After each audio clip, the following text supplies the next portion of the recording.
গাইছ এই দেখিব পাৰে বৰ্তমান আজি আমি বৰটেঙা চাটনি খাম। এইবোৰ বস্তু খাব লাগে মানুহে, এইবোৰ আজিকালি খতমে গৈছে, এইবোৰ মানুহ আজিকালি নকৰে।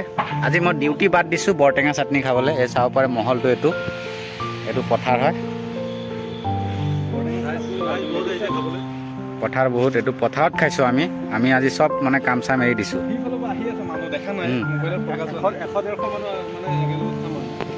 সেই ইয়াতে লেবাৰ কৰি আছে লগৰ এটাই। কিবা ক'বা নি? বৰটেঙা খাব লাগে, ছিজনৰ বস্তু। বৰটেঙা অকলে টেঙা বুলিয়ে নহয়, এইটো এটা বহুত ডাঙৰ মেডিচিন হয়।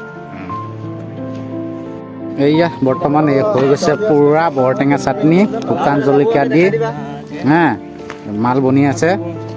চাব পাৰে একদম পুৰা শুকান জলকীয়া দি দিছোঁ। এইফালে চব আছে। কিয় কবি? ৰমুনদাই ক'লে বাৰু।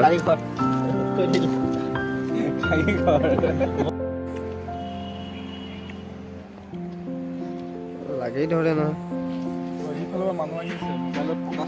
এয়া বনাই আছে, এয়া বিকিদাই বহি চাব পাৰিছে, পুৰা চাটনি বনি আছে। এয়া ই খাই আছে, ইয়াক জলকীয়া নিদিয়াকৈ দিয়া হৈছে, এই ৰিক্স ল'ব নোৱাৰে মানে জলকীয়াটো। এইফালে এয়া মাল বনি আছে, এইফালে তাৰমানে ছাগলীক দিবলৈ উঠাই আছে। বৰটেঙা খালে বোলে আপোনাৰ পেট চফা হৈ যায়। আৰু আমি এইকেইদিন আজিকালিতো আমি বেয়া বস্তুৱে খাই থাকোঁ, সেইকাৰণে মানে আজি পেটটো চফা কৰিম। মানে আজি মানে মুঠতে কাম চাম নাযাওঁ, আজি বহুত টকা লছ হ'লেও হ'ব যাক, আজি বৰটেঙা খামেই মুঠতে। এতিয়া ৰাখিছোঁ আপোনালোকৰ কাৰণে, অলপ যদি খাই আহিব। থেংক ইউ, ধন্যবাদ। আৰু ভিডিঅ'টো ছাবস্ক্ৰাইব কৰি দিব যাতে মোৰ অলপ কিবা এটা হয়। Thank U.